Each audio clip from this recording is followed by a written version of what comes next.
সন্ধ্যা নদীর কোল ঘেঁষে সারি সারি ছাউনিতে সাজানো বিশাল এক মজমা আলোকিত হয়ে উঠেছে জিকির আর কোরআনের পবিত্র সুরে।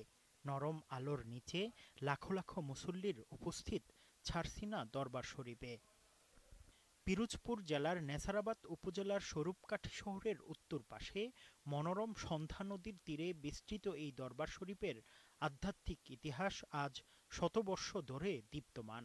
প্রতিষ্ঠাতা নেছারউদ্দিন আহমদ রহমতুল্লাহি আলাইহি ১৯৫২ সালে ইন্তেকালের পর এই দরবারের নেতৃত্ব গ্রহণ করেন তার যোগ্য উত্তরসূরি আবু জাফর মোহাম্মদ সালেহ রহমতুল্লাহি আলাইহি। এরপরই দায়িত্ব পালন করেন শাহ মোহাম্মদ মহিবুল্লাহ রহমতুল্লাহি আলাইহি। সেই ধারাবাহিকতারই আজকের উজ্জ্বল রূপ ছারছিনা দরবার শরীফ। প্রতিবছর ৩টি নিয়মিত মাহফিল অনুষ্ঠিত হয় এই দরবারে।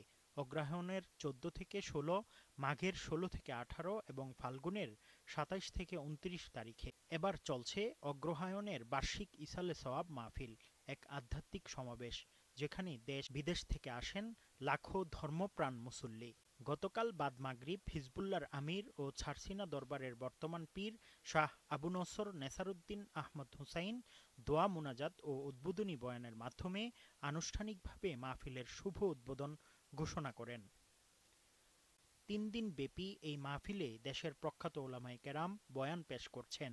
আর প্রতিদিন ফজর ও মাগরিব বাদ বিশেষ তালিম করেন ছারছিনা দরবারের বর্তমান পীর।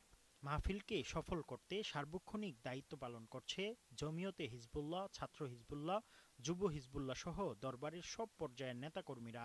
জনস্রোত সামলাতে রয়েছে মেডিকেল ক্যাম্প, নিরাপত্তা টিম সহ প্রয়োজনীয় সব আয়োজন। প্রশাসনও নিয়েছে অতিরিক্ত নিরাপত্তা ব্যবস্থা।